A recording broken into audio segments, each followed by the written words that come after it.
Hello, everyone. Xarkun is my name. World of Warships Legends is this game, and today I've got a video for you in the Tier 7 Tech Tree French cruiser, the Charles Martel. In my opinion, one of the strongest Tech Tree cruisers at Tier 7 in the entire game. And this is a pretty good game. I want to talk a little bit about what the generalized role, the governing philosophy of cruiser play is. So, obviously, cruisers are the class in the game which serve, I suppose you would say, two primary functions. The first is to be a raw damage dealer.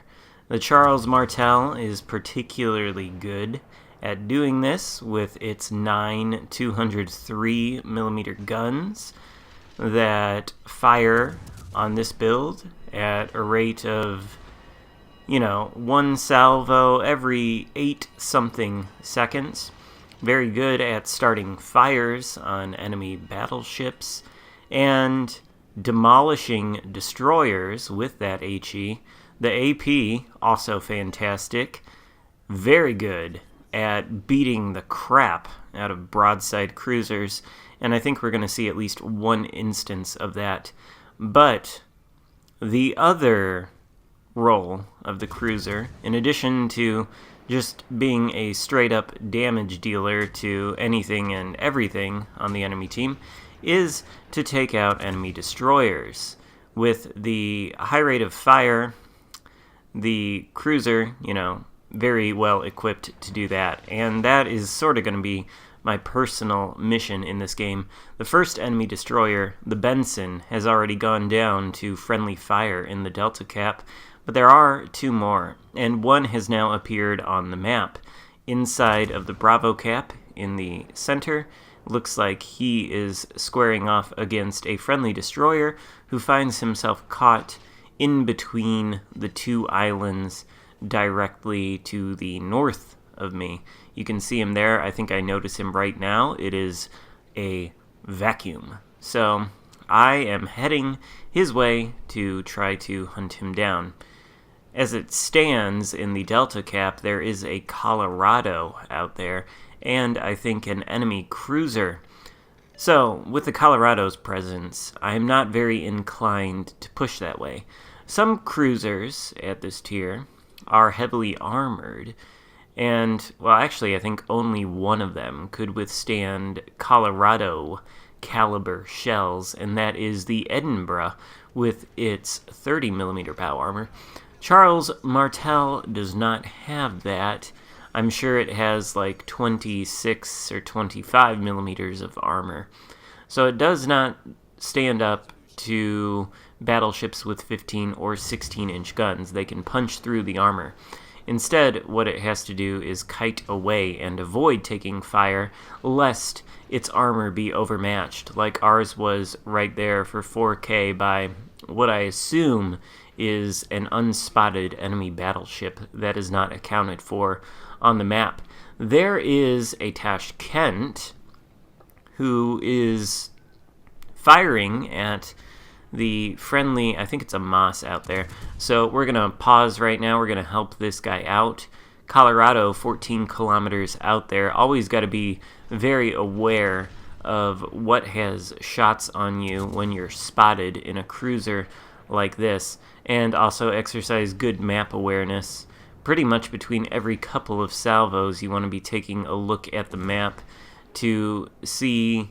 For example, we're by this island. We're going to sail past it. If we do, is that battleship in the Bravo Cap going to have shots on us? Are we going to be in trouble if we continue on our present course? That Colorado is out there. No idea if he's aiming at us. I am using Le Monnier as a commander.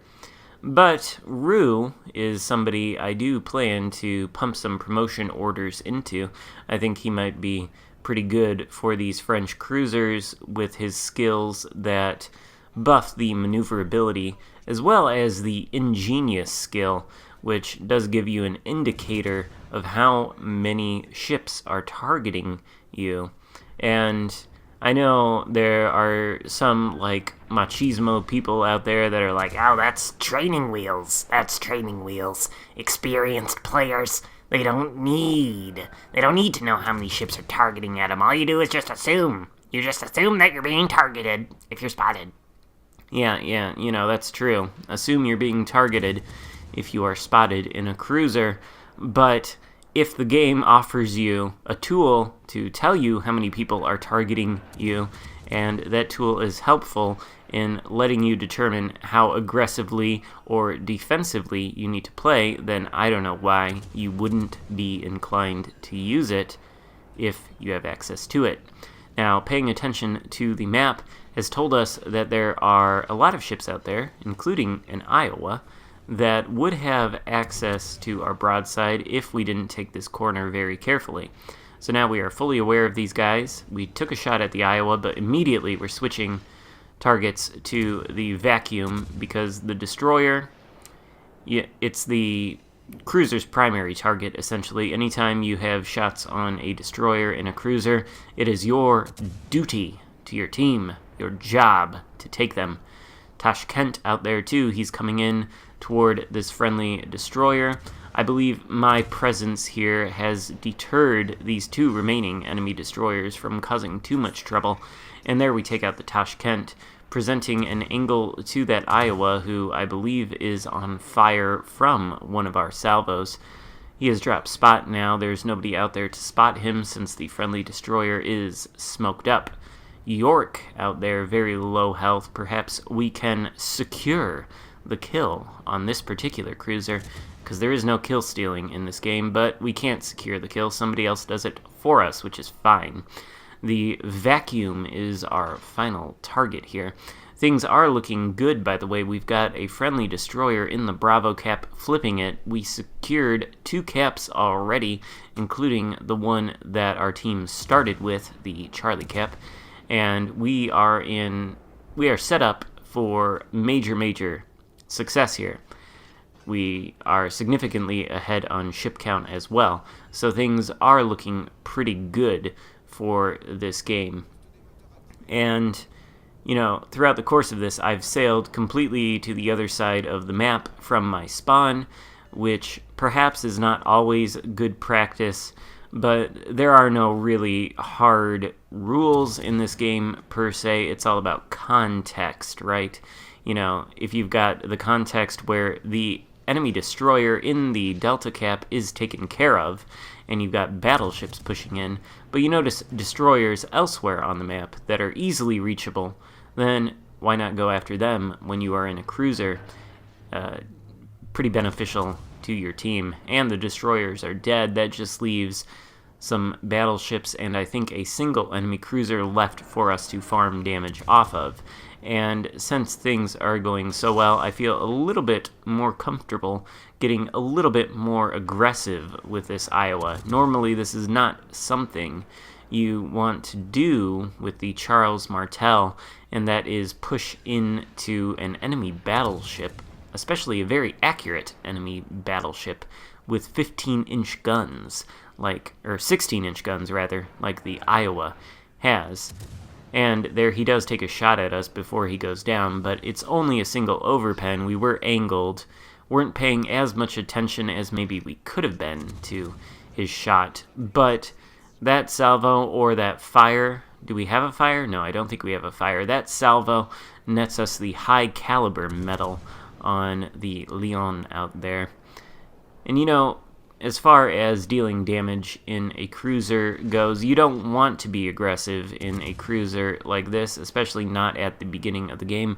You don't want to charge in there. You want to be very careful about your positioning and what ships can shoot at you, because, we haven't racked up a lot of damage.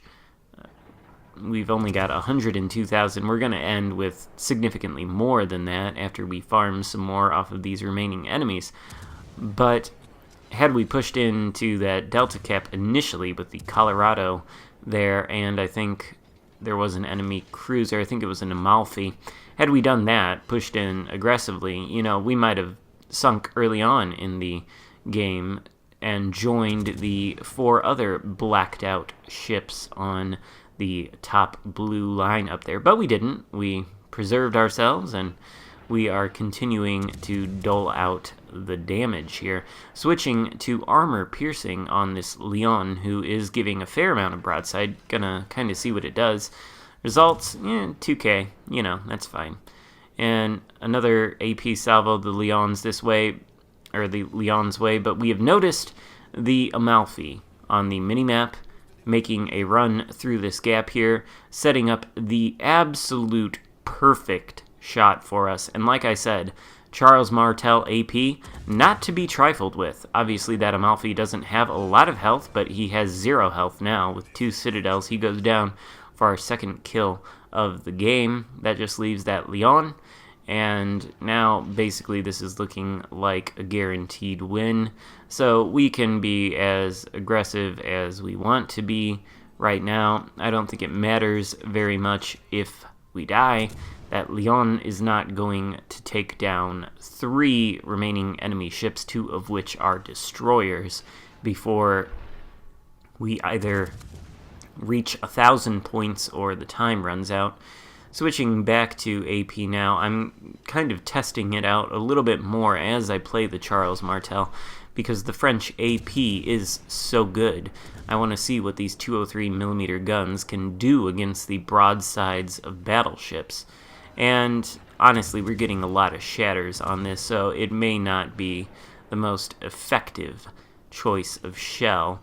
Then again, there's a salvo for 3k with several penetrations and only 1 ricochet, so, the results vary.